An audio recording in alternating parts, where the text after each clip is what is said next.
and kitchen. Telangana's heritage. Minister Commodity Venkata Reddy attended the Begumpet station event alongside Kishan Reddy. He appreciated PM Modi's efforts to modernize Indian Railways.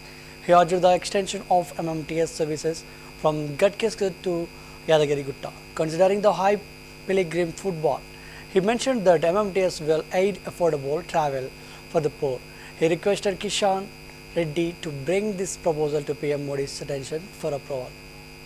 గౌరవ ప్రధానమంత్రి వర్యులు నరేంద్ర మోడీ గారు వర్చువల్గా 103 railway స్టేషన్లు redesign చేసి అధునాతనమైన మోడల్లో ఎయిర్పోర్టులను తలపించే విధంగా ఇప్పటికే ఎన్నో స్టేషన్లు చేసుకున్నాం. బేగంపేట రైల్వే స్టేషన్ చూస్తుంటే నిజంగా నమ్మలేకపోతున్నాం.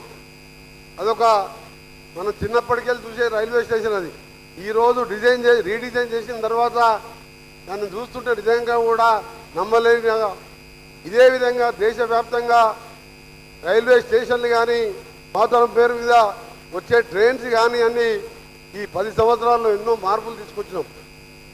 ఇంకా కూడా ప్రపంచంలోనే పెద్ద రైల్వే నెట్వర్క్ వ్యవస్థ ఉన్న దేశం ఏదైనా ఉందంటే మన భారతదేశమే.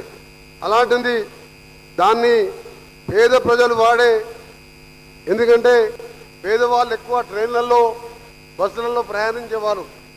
వారు కూడా ధనవంతుల్లాగా సూపర్ ఫాస్ట్ ట్రైన్లలో ఏసీ ట్రైన్లలో పోవాలని స్టేషన్స్ కానీ ట్రైన్స్ కానీ అభివృద్ధి చేసుకుంటూ పోతున్న సందర్భంలో గట్కేసర్ నుంచి యాదగిరిగుట్టకు దాదాపు రోజు 1,00,000 మంది 50 నుంచి 1,00,000 మంది వరకు వస్తుంటారు.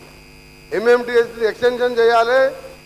అది ఎక్కడైనా దేశంలో సగం రాష్ట్రం పెట్టుకుంటుంది, సగం రైల్వే శాఖ పెట్టుకుంటుంది.